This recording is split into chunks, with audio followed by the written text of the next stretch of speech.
Good morning friends. मेरा नाम है Kavita Kujur, MSc second semester. मेरा सेमिनार टॉपिक है micro evolution theory and concept. Paper 4 synopsis देखेंगे। Introduction, definition, micro evolution concept, micro evolution method and application of micro evolution, conclusion and reference. सबसे पहले देखते हैं इंट्रोडक्शन। पृथ्वी पर सबसे पहले सरलतम जीवों की संरचनात्मक जीवों का विकास हुआ। इन जीवों में धीरे धीरे विकास के दौरान जटिलता आती गई। इन विकास के द्वारा दो प्रमुख प्रक्रम दिखाई देता है। एक पीढ़ी से दूसरी पीढ़ी में स्थानांतरण के समय जीवों के जनसंख्या जीन पूल में सूक्ष्म परिवर्तन देखे गए। इस पीढ़ी में इन परिवर्तनों के कारण नई जाति प्रोड्यूस हुई। इन जातियों का विकास या अपनी पूर्वजों के समय आनुवंशिक लक्षण दिखाई दिए। अनुक्रमिक विकास, कुल वर्ग आदि का विकास हुआ, जिसे विकासीय अपसरण कहा जाता है। उत्परिवर्तन विभिन्नताओं, प्राकृतिक वर्ण, आनुवंशिकता एवं विभिन्नता के द्वारा परिवर्तन हुए हैं। यह अस्थायी रूप से उतार चढ़ाव वाले थे। यह परिवर्तन दिशात्मक नहीं होते हैं। यह अनियमित विभिन्नताओं का अच्छा उदाहरण है।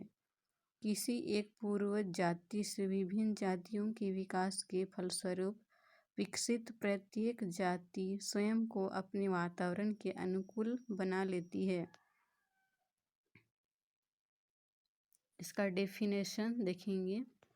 यह विकास जो कि आधारीय नई मूलभूत कारकों के विभिन्नताओं, उत्परिवर्तनों, प्राकृतिक वर्ण, आनुवंशिक विचलन, परस्पर क्रिया के द्वारा होता है, माइक्रो इवोल्यूशन कहलाता है, जिसमें एक जीव की संतति से दूसरे संतति में जीवों के जीन में परिवर्तन दिखाई देते हैं।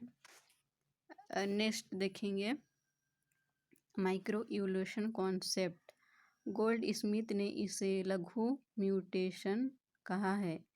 यह जीवों में जीन पूल को परिवर्तन का सोर्स होता है। जेनेटिक कॉम्बिनेशन द्वारा किसी भी जीव की आवृत्ति को परिवर्तित कर देता है। जिसके अतिरिक्त प्राकृतिक वर्ण एवं आनुवंशिक विचलन जीवों को प्रभावित कर जीवों में जीन की आनुवंशिक आवृत्ति के संतुलन को बिगाड़ देती है।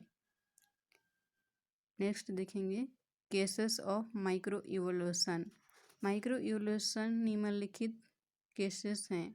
फर्स्ट है जेनेटिक ड्राफ्ट। स्मॉल पॉपुलेशन के एलील की फ्रीक्वेंसी में चेंज होना जेनेटिक ड्राफ्ट कहलाता है।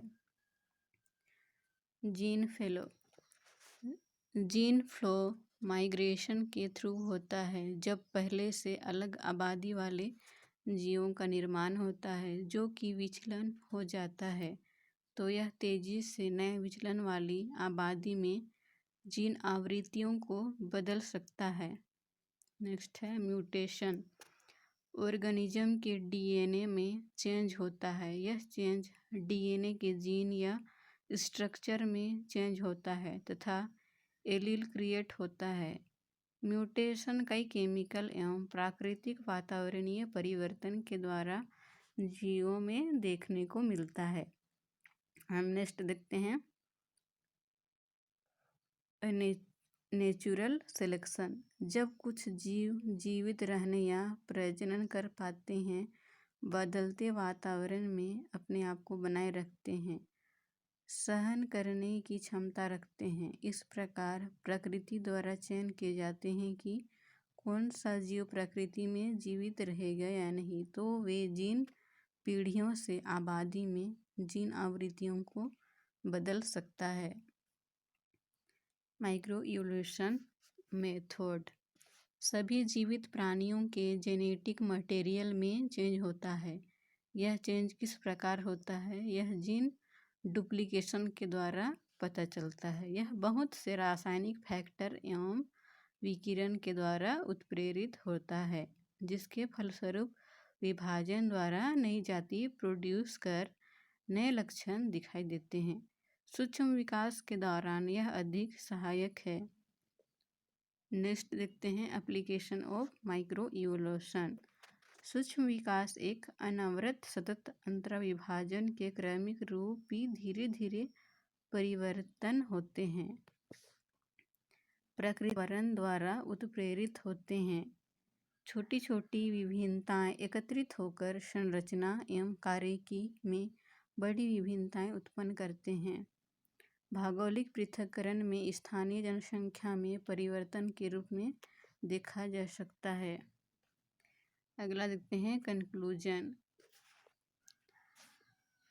माइक्रो इवोल्यूशन में छोटी छोटी विभिन्नता एकत्रित होकर संरचना एवं कार्यकी में बड़ी विभिन्नताएं उत्पन्न करते हैं।